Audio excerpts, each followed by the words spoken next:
क्या एनसीईआरटी आपको बेवकूफ बना रही है? Hidden truth of chemistry in JEE NEET. क्या आपने कभी सोचा है कि एनसीईआरटी जो सिखा रही है क्या वही जेई नीट पूछा जा रहा है? जिससे भी पूछो वो सब लोग तुमको दिमाग लगाते रहेगा। एनसीईआरटी पढ़ो, वहीं से क्वेश्चन आता है। एनसीईआरटी पढ़ो, नीट के सारे क्वेश्चन वहीं से आएंगे, जेई मेन के सारे क्वेश्चन वहीं से आएंगे। एनसीईआरटी पूरी पढ़ने से भी आपका पूरा क्वेश्चन नहीं बनने वाला है। 2025 में तो भैया बैंड ही बजा दिया। किधर था एनसीईआरटी? किधर था? अब कुछ लोग मिल जाएंगे बोलने वाले, हाँ कैसे नहीं था, ये देखो ये देखो। अबे एक लाइन जोड़ के नहीं होता। कॉन्सेप्ट की बात करते हैं, मैं आपको एग्जांपल प्रूफ के साथ दूंगा। क्या आज मैं आपको बताऊंगा 3 वो बातें जो एनसीईआरटी ने कही तो है पर पूरी तरह से उस पर क्वेश्चन नहीं बनेगा। उसके लिए एग्जाम में पूछी जाती है वो सारी बातें, पर आपसे बनता नहीं है। Hello hello hello hello, DMCC multiverse में आपका एक बार फिर से स्वागत है। और जैसा कि आपने पहले ही लाइन और जाहिर सी बात है थंबनेल को पढ़ लिया होगा और उसको पढ़ते ही आपको लगा होगा कि यार ये क्या सर ने लिखा है, एनसीईआरटी इंपॉर्टेंट है कि नहीं। देखो यार, जिससे भी पूछो वो सब लोग तुमको दिमाग लगाते रहेगा। एनसीईआरटी पढ़ो, वहीं से क्वेश्चन आता है। एनसीईआरटी पढ़ो, नीट के सारे क्वेश्चन वहीं से आएंगे, जेई मेन के सारे क्वेश्चन वहीं से आएंगे। मैं आपको एक चीज पहले क्लियर कर दूं, ये सत्य है कि एनसीईआरटी पढ़ना चाहिए, पर सिर्फ यही एक सत्य है, ये गलत है। एनसीईआरटी पूरी पढ़ने से भी आपका पूरा क्वेश्चन नहीं बनने वाला है। एनसीईआरटी में एक लाइन दी होती है, उस लाइन को डिटेल में समझना, उसे बढ़िया से समझाना, ये एक टीचर का काम और एक स्टूडेंट का काम हो जाता है। डीएमसीसी मल्टीवर्स में आप लोगों के लिए यही सब कुछ करता रहूंगा, ऐसी ढेर सारी चीजें लाऊंगा, जुड़ते रहिएगा। शुरू करते हैं। यहां पर कॉन्सेप्ट क्या लिखा मैंने, क्या एनसीईआरटी आपको, यहां पर ध्यान से देखिएगा, क्या एनसीईआरटी आपको बेवकूफ बना रही है? Hidden truth of chemistry in JEE NEET. क्या बना रही बेवकूफ? क्या आपने कभी सोचा है कि एनसीईआरटी जो सिखा रही है क्या वही जेई नीट पूछा जा रहा है? हलवा है, सारा चीज वही पूछ देगा। इतना अच्छा, अगर ऐसा तो फिर क्या बात है। 2025 में तो भैया बैंड ही बजा दिया। किधर था एनसीईआरटी? किधर था? अब कुछ लोग मिल जाएंगे बोलने वाले, हाँ कैसे नहीं था, ये देखो ये देखो। अबे एक लाइन जोड़ के नहीं होता। कॉन्सेप्ट की बात करते हैं, मैं आपको एग्जांपल प्रूफ के साथ दूंगा। क्या आज मैं आपको बताऊंगा 3 वो बातें जो एनसीईआरटी ने कही तो है पर पूरी तरह से उस पर क्वेश्चन नहीं बनेगा। उसके लिए एग्जाम में पूछी जाती है वो सारी बातें, पर आपसे बनता नहीं है। आइए देखते हैं। सबसे पहले बैक बॉन्डिंग के कॉन्सेप्ट को समझते हैं। आप सभी ने केमिकल बॉन्डिंग पढ़ा होगा और बैक बॉन्डिंग के कॉन्सेप्ट को बहुत अच्छे से समझा होगा, पर क्या सिर्फ एनसीईआरटी की बातों पर काफी है वो? अगर ध्यान से आप एनसीईआरटी के हिसाब से देखें तो इसे मेंशन तक नहीं करता एनसीईआरटी। किया हो तो बताना, ठीक है, कमेंट करना। और जेई में एक क्वेश्चन आता है, पी पाई डी पाई बैक बॉन्डिंग में सवाल पूछे जा रहे हैं भैया। पीएफ3, पीएफ5, ये सारे क्वेश्चंस आते हैं। बताइए किस में बेहतर बैक बॉन्डिंग बनेगा? अब इसको पढ़ने के लिए आपको बैक बॉन्डिंग का कॉन्सेप्ट चाहिए। फिलहाल मेरा मुद्दा यह है कि एनसीईआरटी ही सिर्फ पढ़ना जरूरी नहीं है, तो मैं अभी बैक बॉन्डिंग पर डिटेल में बात नहीं करूंगा। पर जनरली अगर मैं इस पर एक क्वेश्चन छोटा सा लेता हूं कि भैया एक क्वेश्चन है, अमंग बीएफ3, पीएफ3 या पीएफ5, सीएलएफ3 जो भी है, इस तीनों में से कहता है which has maximum pi back bonding. अगर आप एनसीईआरटी के पास जाओ, वेस्पर थ्योरी के बारे में बढ़िया से बात किया गया है, ओवरलैपिंग के बारे में बढ़िया से बात किया गया है, बट बैक बॉन्डिंग के बारे में बात किधर है? अब बैक बॉन्डिंग का रूल क्या कहता है? एक सिंपलर बात करता हूं मैं। जनरली सेकेंड पीरियड वाले एलिमेंट बढ़िया बैक बॉन्डिंग बनाते हैं। सराउंडिंग एटम अपना लोन पेयर दे देता है सेंट्रल को, अगर वो वैकेंट उसके पास ऑर्बिटल मौजूद है तो। अगर आप इस समय देखो तो बोरोन भी सेकेंड पीरियड से बिलोंग करता है, फ्लोरीन भी, लेकिन फॉस्फोरस और फ्लोरीन में फॉस्फोरस थर्ड पीरियड से बिलोंग करता है। क्लोरीन और फ्लोरीन जो है ये दोनों आपका, ये भी आपका थर्ड पीरियड से सेकंड पीरियड से बिलोंग करता है। तो यहां पर कहता है मैक्सिमम पाई बैक बॉन्डिंग कौन बनाता है? अगर इन तीनों में से देखा तो सबसे बढ़िया पाई बैक बॉन्डिंग वो बनाएगा जो सेम पीरियड का बिलोंग करता है। अब ये कॉन्सेप्ट हमें चाहिए, लेकिन एनसीईआरटी क्या करता है? एनसीईआरटी कहता है कि लुईस स्ट्रक्चर क्या है पढ़ लो, वेस्पर थ्योरी क्या है पढ़ लो, बाकी भूल जाओ। पाई बैक बॉन्डिंग की कोई डिटेल डिस्कशन नहीं करता है आपका एनसीईआरटी सर। और अगर एनसीईआरटी इतना ही काम करेगा तो कैसे काम चलेगा? और भरे पड़े हैं लोग कहने के लिए। अभी मैं ये वीडियो बना रहा हूं, लोग उठा के 4 बातें करना शुरू कर देंगे।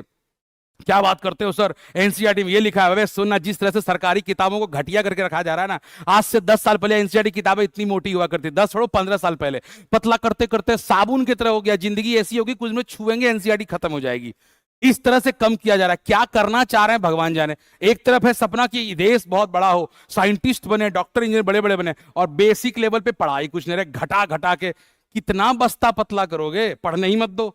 एक तो वैसे भी हमारे देश की शिक्षा नीति इतनी जबरदस्त है कि यहां पर प्रैक्टिकल के नाम पे कुछ है ही नहीं। थ्योरी में समझाया जाता है केमिस्ट्री, ऐसे करो। कुछ लोग आ जाते हैं यूट्यूब पर, ऐसे किया देखो विस्फोट हो गया, ये बढ़िया, और भैया लोग सब उसी को देख के खुश हो जाते हैं। ये कुछ ऐसा हुआ कि रेगिस्तान में कोई आके एक बूंद पानी गिरा देता है और लोग कहते हैं वाह बारिश बड़ी अच्छी हुई। बस इसी पे जिंदगी चल रही है। लगे पड़े हैं लोग, लाखों करोड़ों व्यूज आ रहे हैं क्योंकि वीडियो बना के काम चल दिया। लैब प्रॉपर नहीं है ढंग का, स्कूलों में लैब नहीं है, बात तो छोड़ ही दो।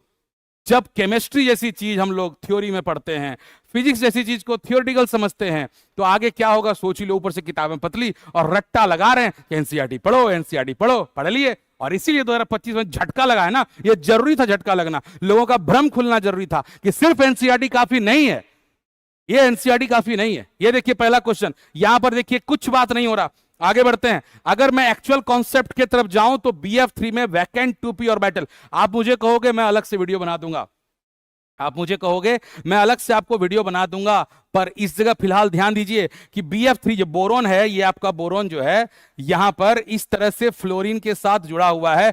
फ्लोरीन के पास लोन पेयर है भैया, ये अपना लोन पेयर देगा और बैक बॉन्डिंग का कॉन्सेप्ट यहीं से आएगा। अब फ्लोरीन भी सेकंड पीरियड से बिलोंग कर रहा है, बोरोन भी सेकंड पीरियड से बिलोंग कर रहा है, बेहतर काम वो कर देगा। फ्लोरीन टर्म से field P orbital back bonding यहां पर डोनेशन पॉसिबल कर देगा और वहां पर बैक बॉन्डिंग बन जाएगी। इसलिए सबसे बढ़िया जो आंसर होगा वो BF3 होगा। फॉस्फोरस और क्लोरीन वाले केस में क्या है, थर्ड पीरियड का है तो डी अवेलेबल है, तो वहां पर पीपा डीपा का कॉन्सेप्ट आ जाएगा, बढ़िया कॉम्बिनेशन नहीं आएगा, यहां पर साइज मिसमैच कर जाएगा। Small size 2p overlap, strong pi bonding back के मामले में, इस कॉन्सेप्ट को अपने कॉपी में बढ़िया से लिख लो। मैंने पहले से इस तरह से इसलिए लिख कर रखा है ताकि मुझे लिखने में टाइम ना लगे, आपका समय बचे और मुद्दे की बात हो। वीडियो खत्म करके आगे सीधा बढ़िए और कॉन्सेप्ट को दिमाग में रखिए। तो बैक बॉन्डिंग का कॉन्सेप्ट मैं फिर से बोल रहा हूं, कमेंट करके बोलना, इसमें से जो भी चीज आपको चाहिए मैं वो वाला वीडियो आपको अलग से बना दूंगा। एनसीईआरटी सिर्फ बॉन्डिंग बताता है, लेकिन एग्जाम में पूछते हैं इलेक्ट्रॉन डोनेशन का सीक्रेट, और वो एनसीईआरटी नहीं कहता। और दुनिया लगी पड़ी है एनसीईआरटी एनसीईआरटी एनसीईआरटी, काफी नहीं है, टू बी वेरी ऑनेस्ट। चलो अगला देखते हैं। अगला क्वेश्चन लेते हैं रेजोनेंस स्टेबिलिटी का।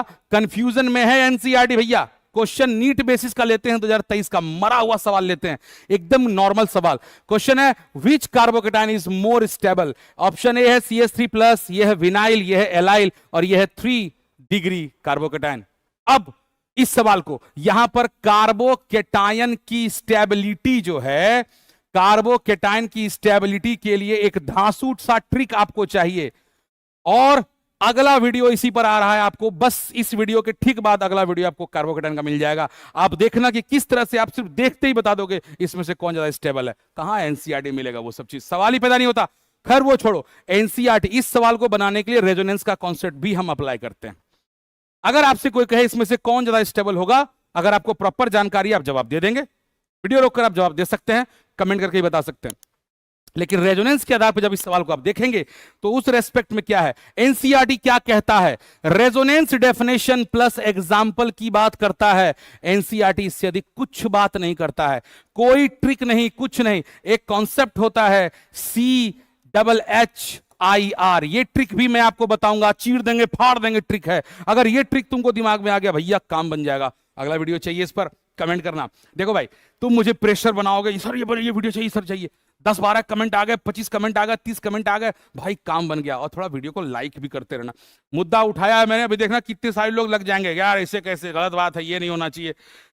ट्रिक या स्ट्रक्चर कंपैरिजन नहीं है, ये वाला कॉन्सेप्ट होता है CHHIR, चीर देंगे फाड़ देंगे ट्रिक है। आगे बताऊंगा पर क्या है, उसके आधार पर अगर देखें तो सिर्फ एलाइल ही है जो रेजोनेंस शो करता है, सबसे स्टेबल है, इसलिए आंसर ये होगा। रेजोनेंस तो एनसीईआरटी ने सिखाया, लेकिन कौन सा स्ट्रक्चर ज्यादा स्टेबल है, कंपैरिजन पर कोई बात नहीं कर रहा। रेजोनेंस में कौन सा स्टेबल स्ट्रक्चर होगा, उसके लिए क्या रूल्स फॉलो होते हैं, कुछ आइडिया नहीं है। अगेन मेरे लिए अगला वीडियो बनाने के लिए टॉपिक आ गया कि भैया इस पर बताओ, अगला वीडियो आ जाएगा उस पर। क्या मेरा पॉइंट क्लियर है? आगे बढ़ते हैं। अब उसके आधार पर अगर देखें, तीसरा कॉन्सेप्ट है थर्मोडायनेमिक्स। आप सभी से किसी से पूछे थर्मोडायनेमिक्स कैसा है, आपको बवाल चैप्टर है सर, उसके तो सवाल ही नहीं बनते सर। सर जब आपको पता है कि वो बवाल चैप्टर है, उसके सवाल नहीं बनते, तो आपने उसे ऐसे कैसे छोड़ दिया सिर्फ एनसीईआरटी के भरोसे, सवाल ही पैदा नहीं होता। आप जिस इंस्टीट्यूशन में पढ़ते हैं, जिस अच्छे टीचर के पास पढ़ते हैं, उनके मॉड्यूल, उनके नोट्स को बढ़िया से पढ़िए, और अगर नहीं पढ़ते हैं तो भैया बताइए मुझे। आपको बता दूं, डॉक्टर मधुरेश केमिस्ट्री क्लासेस, जिसका ये DMCC मल्टीवर्स है, हम लोग ऑनलाइन क्लासेस भी प्रोवाइड करते हैं। तो अगर आपको चाहिए तो जाहिर सी बात है आप मुझे कमेंट कीजिए, आपको ऑनलाइन क्लासेस का एक्सेस भी मैं दूंगा। अब जनरली एक क्वेश्चन आया कि a reaction has del H 50 kilojoule per mole and del S is 100 kilojoule per mole, at what temperature will the reaction becomes spontaneous. यहां पर 4 ऑप्शन दिए गए हैं, always non spontaneous, always spontaneous, at T greater than 500, at T less than 500। ये सवाल भी previous year question है 2020 pattern के आधार पे। अब एनसीईआरटी क्या कहती है? एनसीईआरटी कहता है कि भैया del G equal to del H minus T del S. बस भाई ये तो मैंने बहुत टुच्चा वाला सवाल उठाया है। अगर आप ढंग के अगर आपने थर्मल बनाया तो ढंग के क्वेश्चंस ले लो ना, एंट्रोपी के कंडीशंस, रिवर्सिबल इरिवर्सिबल कंडीशंस के साथ कंपैरिजन करने वाला, गए काम से कुछ बात ही नहीं कर रहा है ये। क्लैसियस क्लेप्रॉन सब क्या होता है, ये एडवांस से उड़ा देता है। अब यहां लोग सरेंडर बोल जाएंगे, नहीं नहीं एडवांस लेवल के लिए एनसीईआरटी नहीं है। अबे किसी लेवल के लिए एनसीईआरटी नहीं है, किसी लेवल के लिए नहीं। बट स्पॉन्टेनियस कंडीशन पर कोई डीप लॉजिक दे ही नहीं रहा है। एक्चुअल कॉन्सेप्ट क्या है? अगर मुझे स्पॉन्टेनियस प्रोसेस चाहिए तो डेल जी का वैल्यू नेगेटिव होना चाहिए, बहुत नॉर्मल बात कर रहा हूं मैं। और उसके लिए जाहिर सी बात है del H minus T del H 0 से लेस होना चाहिए।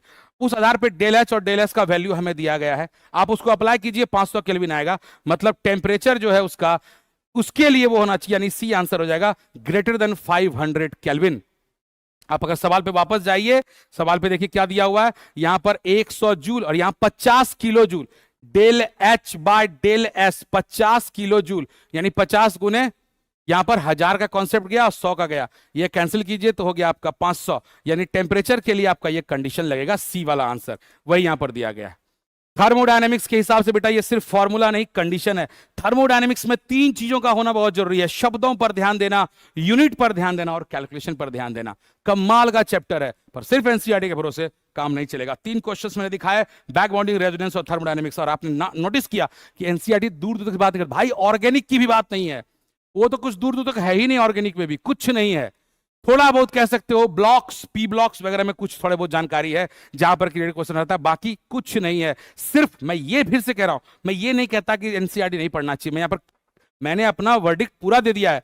एनसीईआरटी इंपॉर्टेंट है, लेकिन एग्जाम में सरवाइव करना है तो उससे आगे बढ़ो, कॉन्सेप्ट सीखो, ट्रिक्स अपनाओ और डीएमसीसी मल्टीवर्स से जुड़ो।